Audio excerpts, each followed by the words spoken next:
রাজনৈতিক পট পরিবর্তনের পর থেকে নানান সংকটে কোণঠাসা হয়ে পড়েছে জাতীয় পার্টি। পতিত আওয়ামী লীগ সরকারের ঘনিষ্ঠ শক্তি হিসেবে চিহ্নিত হওয়া অভ্যন্তরীণ বিভক্তি এবং দলীয় ভঙ্গনের কারণে দীর্ঘদিন ধরে চাপের মুখে রয়েছে দলটি। তবে এসব সংকটের মধ্যেও আসন্ন ত্রয়োদশ জাতীয় সংসদ নির্বাচনকে সামনে রেখে নির্বাচনী প্রস্তুতি নিচ্ছে বিগত সরকারের বিরোধী দলের ভূমিকা পালন করা এই দলটি। দলীয় সূত্র জানায়, নির্বাচনে অংশগ্রহণের জন্য সাংগঠনিক ও প্রাথমিক প্রস্তুতি সম্পন্ন হলেও এখনো আনুষ্ঠানিক ঘোষণা দেওয়া হয়নি। এ বিষয়ে চূড়ান্ত সিদ্ধান্ত নিতে আজ বুধবার জাতীয় পার্টির কার্যনির্বাহী সংসদের সভা ডাকা হয়েছে।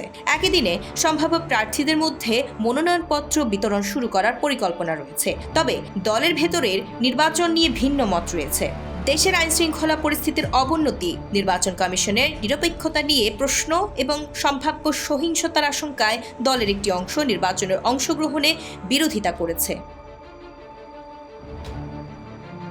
জাতীয় পার্টির মহাসচিব শামীম হায়দার পাটোয়ারি জানান, প্রস্তুতি থাকলেও নিরাপত্তা পরিস্থিতি নিয়ে দল উদ্বিগ্ন।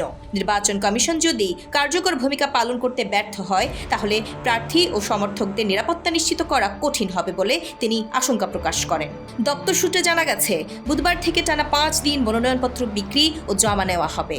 এরপর বিভাগ ভিত্তিক সাক্ষাৎকার গ্রহণ শেষে 25 ডিসেম্বর চূড়ান্ত প্রার্থী তালিকা প্রকাশ করবে দলটি। মনোনয়ন ফরমের মূল্য নির্ধারণ করা হয়েছে 30,000 টাকা। এদিকে নির্বাচন কমিশন ঘোষিত তফসিল অনুযায়ী আগামী 12 ফেব্রুয়ারি জাতীয় সংসদ নির্বাচন অনুষ্ঠিত হবে। মনোনয়নপত্র জমা, বাছাই, আপিল, প্রার্থিতা প্রত্যাহার এবং প্রচারণা সহ পুরো নির্বাচনী প্রক্রিয়া জানুয়ারি মাসের মধ্যেই সম্পন্ন হবে। জাতীয় পার্টির প্রেসিডিয়াম সদস্য মীর আব্দুস সবুর আসুদ বলেন, নীরবে হলেও দল নির্বাচনের প্রস্তুতি নিচ্ছে। আনুষ্ঠানিক ঘোষণা আসার পরপরই জাতীয় নির্বাচনের সক্রিয়ভাবে মাঠে নামবে জাতীয় পার্টি।